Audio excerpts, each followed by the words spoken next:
Welcome back to Sports Federation TV, the show where we chat about a range of different codes of sport brought to you by the Western Cape Provincial Sport Confederation. We've shifted our attention and we focus on skateboarding. Jean-marc, how are you? I'm good, thank you. And yourself, Alton? Good, welcome back. Thank Been you. a while. Thank you very much. Yes, good to be back. 2020, we made it, and it's a big year for skateboarding. Definitely, I think. Obviously it's the year of Olympic Games 2020, and not just skateboarding, but I think there's a bunch of sports that is being introduced for the first time, and it's an interesting time for us as athletes as well. Definitely. Marco Morgan, how are you? Hey, how's it going? Good. Thank you for having us, or thank you for having me and the Federation. Even though we are here as two people, there's a massive collective sitting back at the shred probably watching this. So we are in numbers. So let's try and unpack skateboarding first. So there are different components. There's a longboard, there's a shortboard. I even remember that, Marco. No, I know. So there are different. There's different sports, sporting disciplines. There's even skateboarding. There's vert skateboarding. There's freestyle. So give us a summary of each of those. So I think maybe Jean-marc might be really good in kind of giving the breakdown of all the different disciplines. I think yes. Okay, go for it. So I think there's bowl, there's vert. So explain a little bit as we go along. So street skateboarding is what everybody knows, and that is down the stairs, down the rails, all of that. And this board is designed for street skateboarding, and vert and bowl skateboarding or park skateboarding is very similar. So vert skateboarding is basically just the vert ramp, and that's obviously accompanied with a mega ramp. So the two is together. Park skateboarding and bowl skateboarding is takes it back to Lords of Dogtown days in empty pools, things like that. So that has basically come back, and it's part of skateboarding now.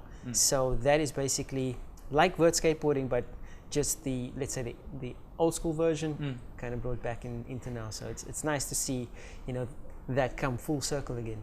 And then you have people like yourself who practice sport skateboarding, which is competitive, building into and potentially going to the Olympics this year. Yes, competitive skateboarding. So it's definitely changed a lot over the years, and I think it's obviously changed the more we getting towards the Olympic Games.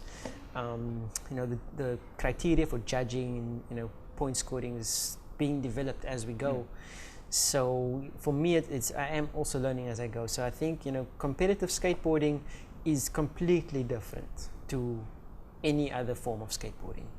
I think going into a contest, when you have a contest like you'll have a 3-minute jam and you'll also have a 45-second run, two completely different things. I mean, 3-minute jam is yourself and maybe another guy going out there doing your thing for 3 minutes. 45 seconds is a race. It's high pressured, and it's all you in it. It's 45 seconds and you can't fall. So I think in my opinion, the only thing that's changed is not. I think obviously skateboarding has progressed and progresses daily.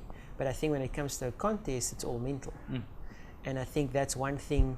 I mean, as an athlete, or just as a skateboarder, something that you have to learn outside of skateboarding. It's something you have to overcome within yourself before you even get to the contest. And then Marco, you have longboard, which I remember way back in the day that used to be a thing. So I mean, downhill skateboarding. I think more of it's like just either someone that's on a longboard that's cruising or commuting to work or commuting to school, or enjoying the promenade, right? Or it's the person that's in competition that puts on the leathers and goes really fast down a hill. That's also part of competition. And so it kind of shows that the guy that commutes is part of an activity that's based in the culture, cruising along the promenade or bombing a hill and sliding. Or it could be the guy that competes, and that's a part that shows that there's a competitive part but also a culture-based part. And so skateboarding has that. It's very entrenched in the culture, and there's a component of it that's competitive. The misperception is that if you're a skateboarder, particularly in that section that you just described, you must be on drugs or you must be, it's cool, dude. Not like, let's go ride. Yeah. You know, and is that really the life of a skateboarder? Check it, bro. Let's just chill. Let's just roll. So I mean, even like your hand gestures stuff show like things of surfing or something that comes from America, and there's parts of it that is true, and it is a bit of an outcast activity. Yeah. But the reason why that it becomes an outcast activity is that because it's a space of expression, and so it attracts a lot of artists and creatives to this activity, and they find freedom in expressing this, right? But it's a very bad perception. And skateboarding has always had this stigma, and industries and brands have always leveraged upon this stigma, right? And so what we're trying to do is kind of challenge this perception.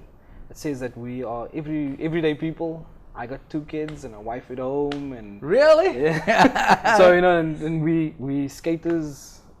It doesn't have to say that you need the tattoos and the piercings and whatever hand gestures you might do. and all kinds of drugs and things, and that's the misperception. Definitely. I mean, also what's another thing is that we African skateboarders. Yeah. So we're very different from what you see in other spaces. Definitely. True. Gentlemen, we're going to take an ad break, and then when we come back, we'll continue this conversation. Let's take an ad break. We'll be right back.